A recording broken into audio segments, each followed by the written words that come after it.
affecting the global socioeconomic space.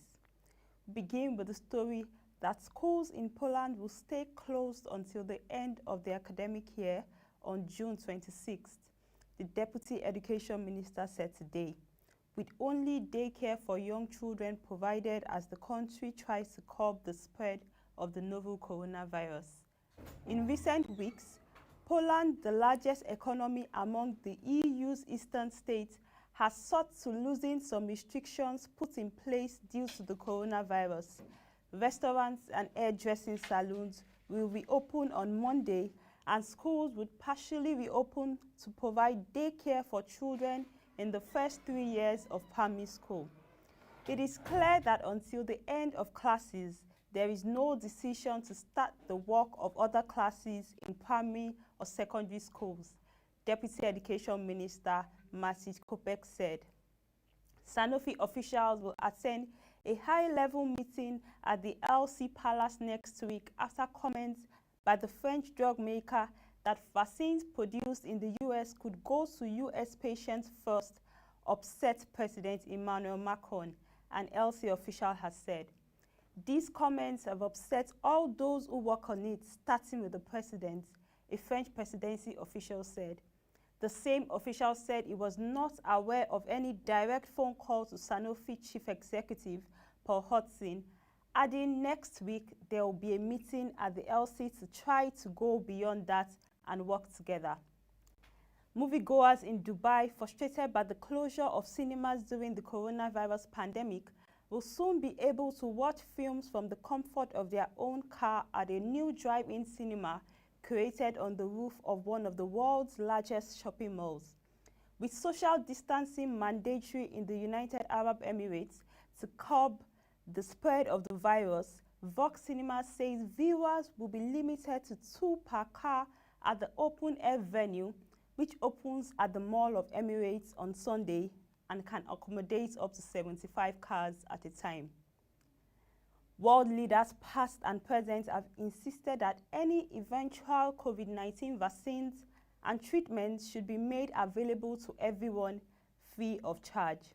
South African President Cyril Ramaphosa and Pakistani Prime Minister Imran Khan were among more than 140 signatories of an open letter to the World Health Assembly saying any vaccine should not be patented while the science should be shared between nations.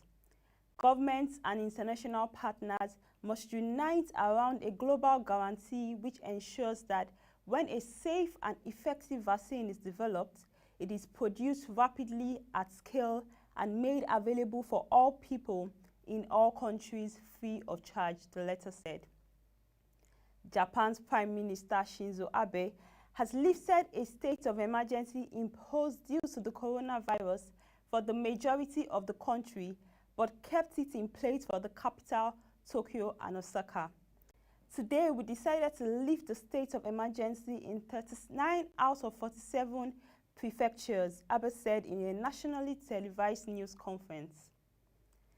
The Japanese company Takeda Pharmaceutical could start a clinical trial as early as July for a potential treatment of COVID-19 that is based on antibodies from recovered patients' blood, company's executives have said.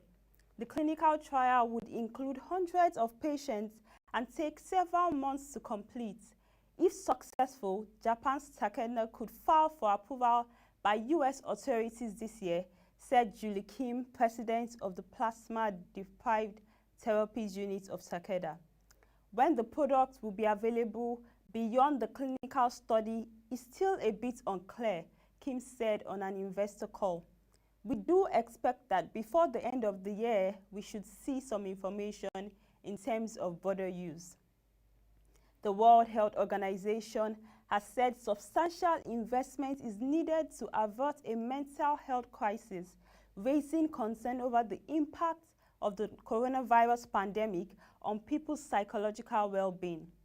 Social isolation, fear of contagion, and loss of family members is compounded by the distress caused by loss of income and often employment, WHO Director General Tedros Ghebreyesus said. Schools have reopened in Finland after 8 weeks of lockdown despite warnings from the teachers' union it may not be totally safe for its staff or the children. The reopening sees pupils back in school for just over 2 weeks before the summer holidays begin in early June, with strict physical distancing rules in place. Break times will be staggered to avoid large numbers of children in the playground at once, and unused spaces will be turned into classrooms to allow pupils to spread out, Education Minister Lee Anderson said. Testing for the novel coronavirus and daily temperature checks will be a mandatory feature of the return of professional golf in the US next month. In a 37-page presentation, the PGA Tour gave detailed insights into the stringent hygiene standards and safety precautions needed to be able to resume the tour on June 11th with the Charles Schwab Challenge in Fort Worth, Texas. The deadly coronavirus outbreak will cost the global insurance industry about $203 billion, Lloyd's of London Insurance Markets has forecasted. The estimated 220 underwriting losses covered by the industry as a result of COVID-19 are approximately $107 billion, on par with some of the biggest major claims years for the industry, such as when catastrophic windstorms struck in 2005 and 2017, it said in a statement. The industry will also experience an estimated $96 billion fall in investment portfolios, bringing the total projected loss to $203 billion. The UN is forecasting that the coronavirus pandemic will shrink the world economy by 3.2% this year, the sharpest contraction since the Great Depression in the 1930s, pushing an estimated 34.3 million people into extreme poverty, mostly in Africa. The UN's media report said COVID-19 is expected to slash global economic output by the nearly $8.5 trillion over the next 2 years, wiping out nearly all gains of the past 4 years. Infections in Seoul, coming from 9 posts in the neighborhood of Itaewon, reached 72 today, raising fears over what South Korean health authorities described as a truly cruel virus further spreading in the capital. The cases traced to Itaewon formed the second largest cluster of infections in Seoul, following 98 cases linked to a call center in the southwestern area of Sindorim. Daily new infections in the country came in at 29, including 22 in the Seoul area, bringing the country's total infections to 10,991 today, while the death toll is at 260. The confirmed COVID-19 cases in Nigeria is 4,971, with 1,070 recoveries and 164 deaths. There are 3,737 active cases, while 29,408 sample tests have been carried out by the NCDC. Lagos leads with 2,041, followed by Kano with 707, and FCT Abuja with 370. Imo 3, Abia 2, and Anambra 2 are the states with the lowest coronavirus cases. And that will be all for this edition of the Human Angle. You can send your videos and pictures to news@polshareng.com or programs@polshareng.com, and let's share your experience and views. Visit our website www.polshareng.com to get more updates from our news stories and videos. Also follow our social media platforms showing on the screen for further updates on our market reports.